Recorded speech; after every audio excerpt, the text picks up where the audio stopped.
Oh, yeah. 1973, In Search for the Perfect Pint? Woohoo! I had a neighbour during the war who could grow lyrical about strawberries and thick, fresh cream. He could get the strawberries, but not the cream. So when the wartime ban on cream ended, he couldn't get home fast enough with some perfect strawberries and a pint of the real thing Cream. to give his kids the treat he'd often talked about. And they didn't like it. They preferred the tin cream they'd been brought up with, which goes to show, and this applies to a lot of the things we eat or drink, that your taste buds too can be brainwashed. Yep. Tell me. Prove it to me.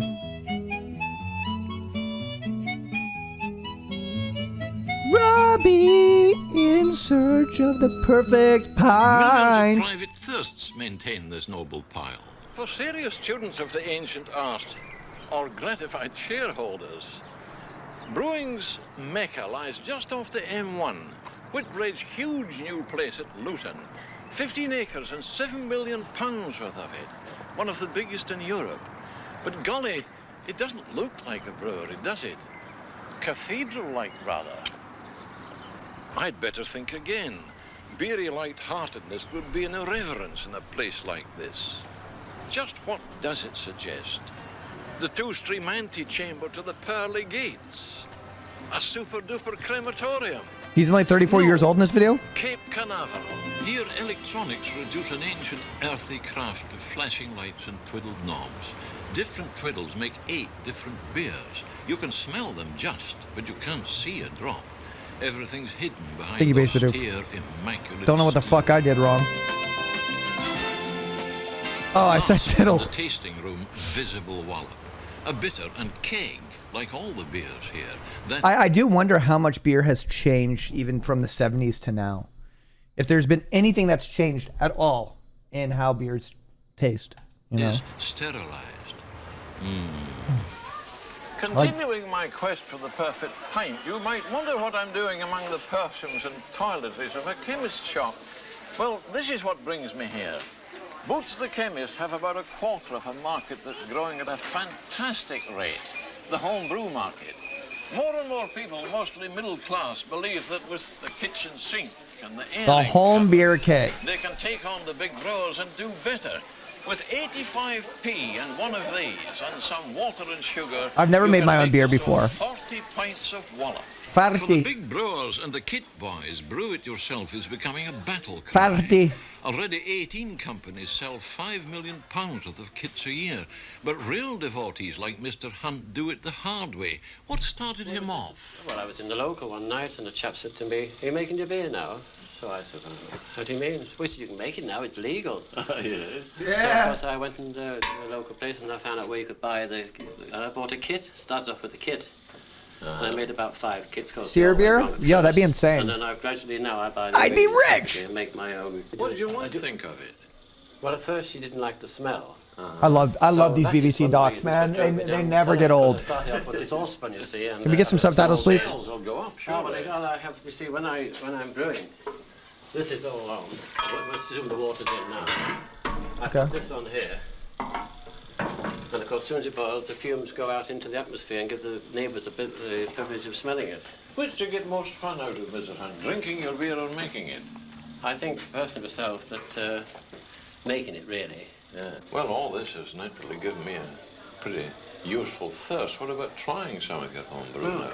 Come on, have a see. Yeah. Let's try some of that. Mr. Hunt's multi-cellar houses not only brew it yourself, but a do-it-yourself, free, well-equipped German beer cellar. Lucky neighbors save up thirsts. Whoa, is that a 70s beer party right there? Look at that. Homebrewers have their own annual exhibition and their own magazines. And cheapness, Smoking inside, drinking pints. The only attraction. You can, if you know how, brew good beer. Oh, I want to drink that. Full marks. And not a penny for the Chancellor. I'm going to start saying that every time I try a beer now. Never let me forget about that one, chat. Full marks. And not a penny for the Chancellor. I don't even really know what that If you're means. geographically I know, lucky, high you can score for find the a beer. pub that pulls beer brewed in a traditional way. Oh, because they made it at home and it's not regulated. I get it. Tax-free, right? Here, Yeah. for instance, in the Wait, St. that's Albans sick. pub used by You're not John cool enough Green to of say that? Camera, which stands for the Campaign for Real Ale. I asked him if someone This guy's probably 22 years old. offered you traditionally brewed bitter in the dark, how could you tell it from keg bitter? Well, drink it. Yeah. Yeah, but describe it to me. Is it the taste? Is it the after effects? This is a real pint of English draft beer. Is there something different about English draft beer? Oh yes, English draft beer is unique. Real draft beer is unique. Tell Keg us. beer is dead beer. It's had all the goodness taken out of it. This beer is full of flavour. It's got yeast, malt, hops still in it. The taste is in it. It's got everything. This is the traditional English pint. I want to try If you that. drunk on that or keg beer, what's the difference? Oh, well, it's the power of the real draft beer that makes you drunk. With the keg beer, it's the gas that does the most damage. I'll tell you what's going to defeat you, and that's our membership of the common what? market, because all continental beer is keg, isn't it? It is basically. Now, are we yes. going to be obliged to conform to their standards? What's the difference in the making of the beer? They use a different hop in Oh. Europe, and this affects the taste. What's the difference? They're male and female hops. Golly, I thought I could do a story on beer without sex rearing its ugly head again. No, the female What hop. does the difference make? It makes a difference to the taste. What do we use then? We use female hops in this country, Oh. and continental they use Yo, male. this guy Which is loves chicken England. abuse, apparently. This guy loves England. But does it affect the taste I bet you if you get him drunk enough, he's got some crazy shit to say. at all? Oh yes, yes. Mind you, I think I'd rather drink female hops.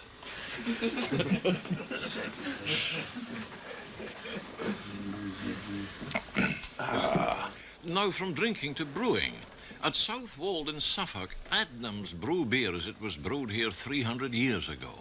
No knobs, but a mastered brewer.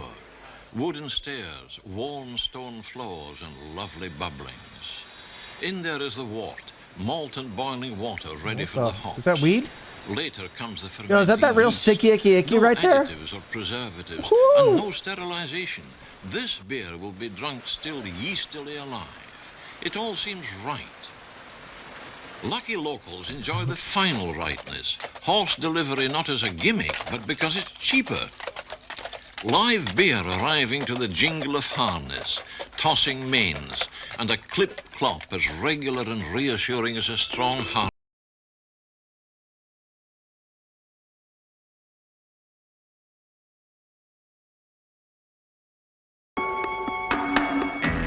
In my self-sacrificing search for the best, I've sampled a lot of beers, and I've found here, as I could in a few other places too, my perfect pint. It's a bitter. Maybe it wouldn't be the best for you, because no one beer could be every man's perfect pint, just as no one woman could be every man's perfect mistress. And the perfect pint needs more than beer. It needs the right setting and a warm sun and the proper frame of mind. The best beer can't taste right if you've got lumps in the liver. This, then, is my choice. Smooth, not too sweet, not too bitter, and it's a real McCoy. Not sterilized into deadness, but still alive, though more than willing to go down the hatch without a struggle. But you need something else, first of all, something every wise man should cultivate, the perfect thirst. Cheerio.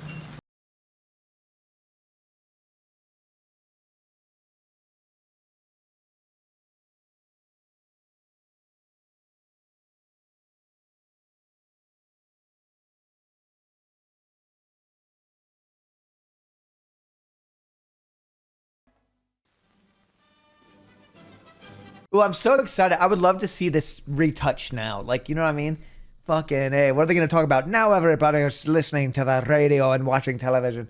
Well, people listened to the radio before, right? So. Office bolted tube and bus-packed citizens sucked in from outer peace to the office blocks of central London. It's not as bad, but it's bad enough in other big cities. Yeah, tell us. And a day's work later, they'll have to fight their way out again to private havens. Yep. This is the view from mine.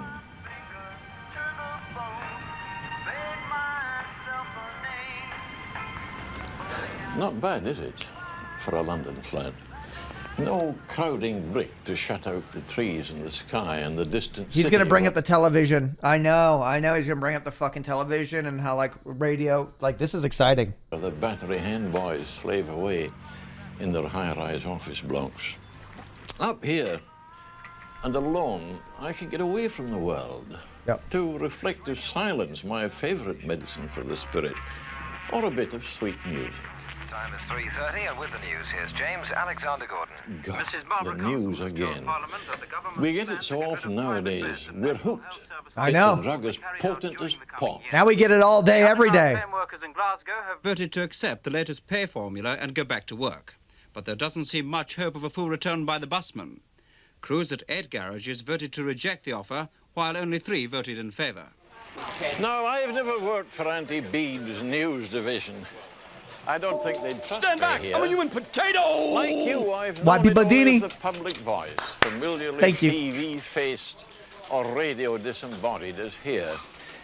What lies behind the public voice? Who gathers, sifts and evaluates the unpredictable tidings that flood in here minute by minute from our little island and the huge round world? Well, if you've been visualizing 2 men and a girl, you're way out, aren't you? What the fuck? Now the condition of former President Nixon.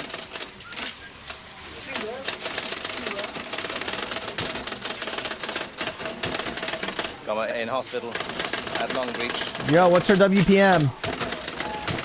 What's her I think WPM? we get too much of it. You see, I can remember very different days. Can you? If you're long in the tooth too, you must have twiddled a cat's whisker on a crystal radio set. The very start of it all. In the peaceful days before then, bad news had to wait for the morning paper. Yep. At least you could go to bed cheerful. You could. And who knows how many explosive public issues were quietly settled in private discussion. And that way, public faces didn't have to be so disastrously saved. And duodenal ulcers got a fighting chance. But for the people who compiled this bulletin, of course, I speak heresy. In Greece, the Court of Appeal has given the go-ahead for charges of high treason to be brought against... Now you can listen to that fucking news all night. In 1967. And now with our phones, we get all international news, all problems, all day, every day. And not only do we get that, but now we get to hear everybody's opinions on it. That's right. Millions and millions and millions and millions and millions and millions and millions and millions and millions and millions and millions and millions of people's opinions on it. And one of them is bound to fucking piss you off. And then you're going to engage with that. And then some fucking 18 people that you don't know are going to fucking engage with that. And piss you off more. You know, it's just struck me because, of course, we take it for granted on the BBC that it's good to work for an organisation where you can criticise your bosses. Let's see now, where were we before I got tangled with the BBC? Yeah. Ah, yes, I remember. I was bellyaching about the rat race and hurrying crowds. Yep. And packed peak-hour Yo, I would have gotten along well with this guy. The commuter's morning migration. You know, you're wrong if you think commuting came with the car. It was railways that made it possible, and then trams, good old trams, added a closer network to serve an ever outward urban sprawl. But you see, now we have more than urban sprawl to cope with. Whole new towns and expanded old towns, half a county away. House people who have to work in London or one of our other Why do I big feel like cities. every British neighborhood looks like this every time I see it? You see, the commuting I knew as a teenage schoolboy was quite different. For one thing, it was mostly just from outer suburbs. Because it does. And then there weren't nearly so many of us commuters, and we were served by trains and trams. How'd they get a drone shot in the 1901s? Probably hot air balloon. I know that hot air balloon was pretty popular, right? I mean, fucking maybe old school chopper. Or one of our other big cities. You see, the commuting I knew. I mean, that is one hell of a shot. Was quite different. For one thing, Oh, it water was tower? mostly just from Maybe. outer suburbs. And then there weren't nearly so Tall many building? of us commuters. And we were served by trains and trams that were cheap and dependable and frequent. Golly, that makes you laugh, doesn't it? It does. If you didn't laugh, you'd blow your top, wouldn't you? Yeah, yeah. Here it comes at last. And nearly empty by the look of it. I'll bet they were packing them in an hour ago, though. Let's see. 8 minutes. Not bad, I suppose, but these 8 minutes can't be lived again. Do you know, that's a thought that would never have occurred to me at 20. Oh, there he goes. Now the cameraman has to catch up. What the fuck? I love this guy's style of journalism. It isn't hard to get drowned off with things nowadays. In my down moments, I sometimes think, and maybe you do, that everything's coming apart. Old virtues often derided. Defiance of laws passed by our own elected lawmakers. And a pretty general attitude of to hell with you, Jack. I'm all right. Politically and industrially, you could almost think sometimes Come on, Jack. that we hate each other. Come on, Jack. It wasn't like that when the bombs were falling. Remember? Some of the things that dismay and puzzle a lot of people today, disregard of the civilized decencies, mindless violence, and mindless vandalism. Look at this. Some of these things are the work of youngsters. Youth. A lovely nostalgic word once. Look at that. They just see a little bit of. I'd love to see this wall nowadays.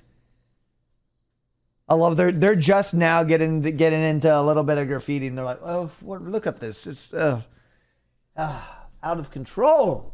Dirty word now, like student, politician, thrift, discipline, patriotism, contract, love.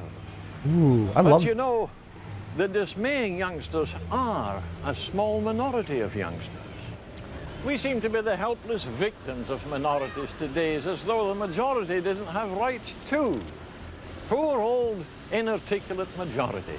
The people who never write to their MPs or the papers, who don't attend political or trade union branch meetings, who don't take part in demos, who probably couldn't even list the isms on the political lunatic fringes.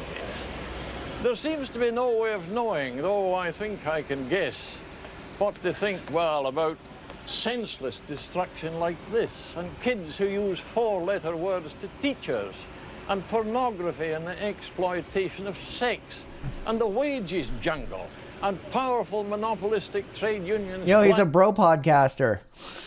Blackmailing the rest of us. Yo, he's the beginning of the manosphere. Title like How to Seduce a Virgin. Yes, things have changed all right. Remember when we used to go to football matches to see football? And it was still a sporting sport. Under every roof, a family. I wish I could believe that some reporter someday could say, over every family, a roof.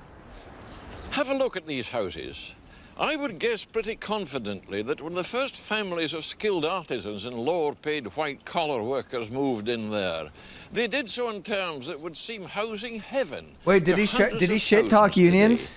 To people waiting years for council houses, to desperate squatters, to couples paying through the nose for bits of flats or two back rooms or one room or living in caravans.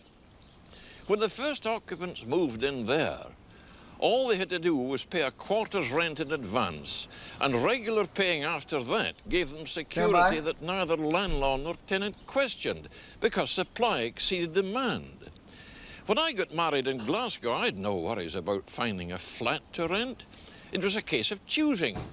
And when I moved to Derby, the owner of the house I chose out of many decorated 2 rooms, and I signed only a 6-month contract. Memories are short, and the housing problem's been kicked around so long we don't see it straight anymore. When Lord Goodman dealt with it in his Dimbleby lecture, I don't remember him mentioning what I think is the chief cause of the problem. Interference with a free market, and a widely held belief that making a profit from rented TV sets or rented cars and vans or rented civil engineering equipment is okay, But making a profit from rented homes is a social obscenity. Try and rent furnished accommodation now. Council house subsidies in their earlier years were hidden wage subsidies. They were unknown till the 20s, and with controlled rents, they've not only ended building to let, but hastened decay to slums and distorted This guy's a spending British priorities. Republican? 20 years ago, I did a story in Scotland about 3-bedroomed houses still frozen at 5 old bob a week. That's 25p.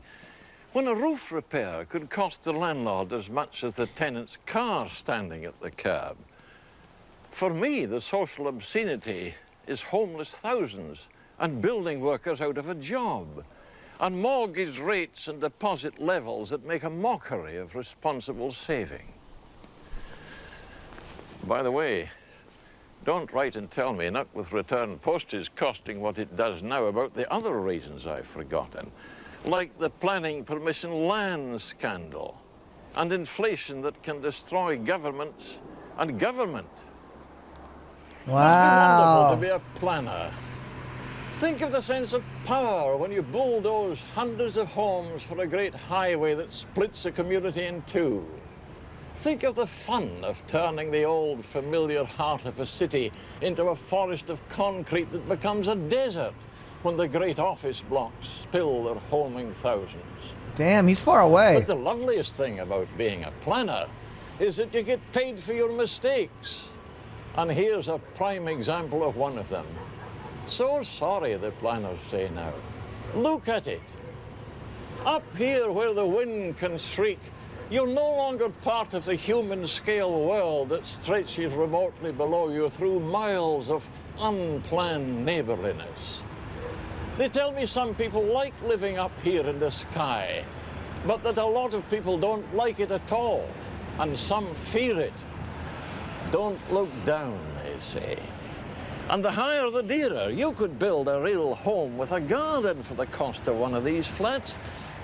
Skyscrapers like this are a building cost nightmare, a heating cost nightmare, a young mother's nightmare. Yes, kids live in things like this, and old folk who ought to be down among the world. Damn. But you can guess, can't you, who don't live in things like this? The planners. They go back to gracious period houses with gardens. Homes built not for housing statistics, but for people. Bloody planners. They never ask us, do they? They make me mad. Holy shit. I'm old-fashioned. At the risk of putting my masculine foot in it with some viewing mums, I say, this is not a sight to gladden my grandfatherly heart. The working mothers who bring their children here won't see them again. No, that's the wrong way to put it. The children who are brought here won't see mummy again for the next 8 hours. The hours when they're most active and curious and demanding. And that happens to them 5 days a week. I sometimes wonder, and I'm sure you do too, how much we may be paying in deeper things affecting the quality of life. I didn't notice he gets so heavy. Material standards, which are also, of course, admittedly, a factor in the quality of living. Though I can't say I've noticed a very close relationship between the things in a home and family happiness. I'd hate to get into an argument with child or educational psychologists who tend to give me the wordy willies anyway. I'll just mildly observe that reassuring closeness to the mother is nature's way in the early formative years of the young of mammals. And nature took plenty of time to find the best way. I wonder what they're doing right now. In their 50s, yeah. Strangers among strangers in a glass and chromium no man's land. Nobody speaks to anybody. Nobody really sees anybody. Every shoe store looks like every shoe store, and the people behind the shop fronts never saw you before and couldn't care if they never see you again. Only older folk in this shuffling Not me, I support local. They all love me. Shops lined the high street. They all love and me. Building styles and the family names above the doors told support you local about a place and its people. And now, well, I wouldn't mind betting that your high street looks just like everybody else's. All the national multiples, standardized shop fronts, hardly a local name to be seen. Rising rents and property prices, and the power of big money, of course, have banished the little friendly individual. What's the Imperial Arcade? To the side street. Is he a doomer? Yeah, is he a doomer? Is he just a doomer? Oh, yeah. Pants. Now I'm going into Marks and Spencer in Western Road, Brighton.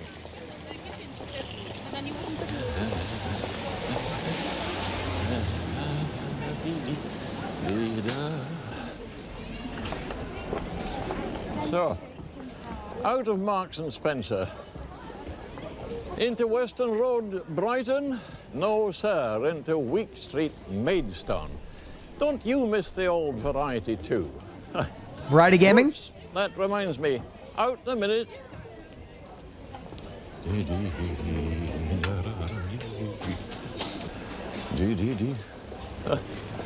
Out to where? Go on, have a guess. Kilmarnock, Coventry, Barnstable? No, Maidenhead. I have no idea what you're talking about. I know what you're thinking, that the little businesses couldn't cope with today's shopping hordes and bulk buying and self-service mean lower prices. Well, they ought to, shouldn't they?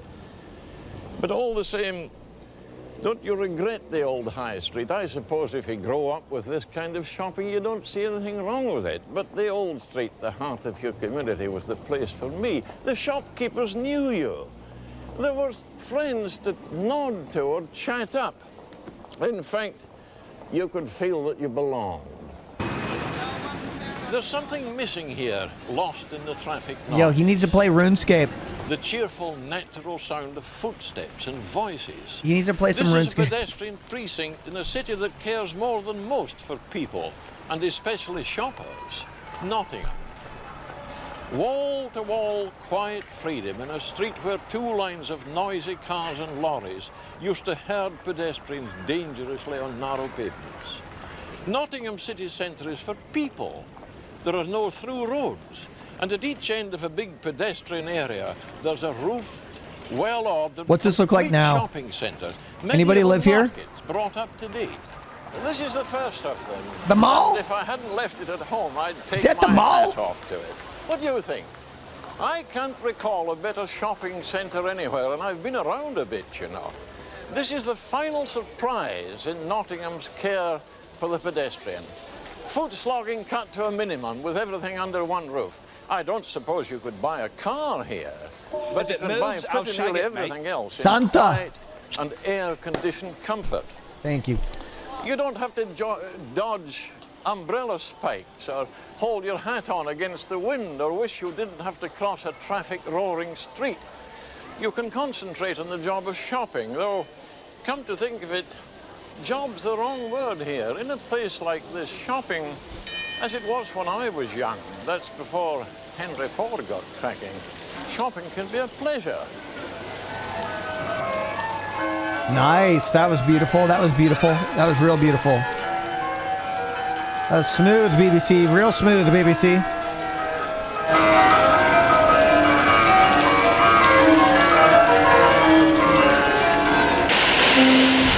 When I see the job some people do, I feel a lucky man. My job gives me variety, lets me meet all kinds of people, study new problems. Every assignment's a challenge. Jobs like these would drive me balmy. Do you get something from your job besides the pay? A sense of achievement, pleasure and expertise of hand or brain, pride in standards kept, a chance to enjoy a sense of personal responsibility? Or is it work like this, essential, and there's the rub, but using so little human potential?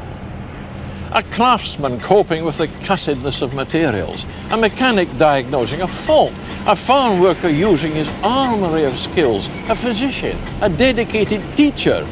These are some of the lucky ones. You can think of others, and I hope you're among them. Job satisfaction is one of the big things in the quality of life. It's hard to believe that jobs like these can fill 8 hours with satisfaction. Contrast this with this. Rare skills practiced in close-knit teams in a cycle of operations that makes every man depend on every other man. all can see the magical transformation of molten glass to final product. The product's changed at intervals, and to give youngsters a chance to progress, so are some of the jobs in teams of graded skill, because every job needs and gets concentration. You can feel it in the air, and every man's his own inspector. When this top expert put on a handle that didn't come up to his standard, he smashed the whole thing in the floor. Maybe you're thinking this piece has been one long old man's bellyache about changes he doesn't like, without a mention of the improvements time has brought in the quality of life. Well, of course, nearly everything I've bellyached about has its other side. This lovely prospect is an example. When that town grew up, it housed a close-knit community of people with roots in the place. They worked in or near the town, and it was their social centre. Today, like so many country towns, many of its people, maybe most of them, are commuters or retired city folk. Our way of life is changing in some things for the worse. But there's the other side. Rural life has been enriched by the city invaders. I didn't set out to strike a balance. I don't doubt, who could, that in material things, the quality of life for the huge majority has been raised to levels nobody dreamed of half a century ago.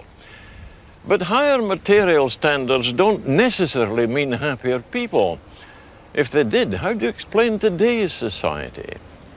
If you're young, born, say, during or after that social watershed, the Second World War, you won't believe me when I say that life was pleasanter and people were happier in a simpler, harder long ago. But if you're old enough to share my memories, I'd be surprised if you didn't agree. Cut. Okay, Roy? That was fine. Yeah, except, you know, they'll be saying there's the old fool preaching at us again.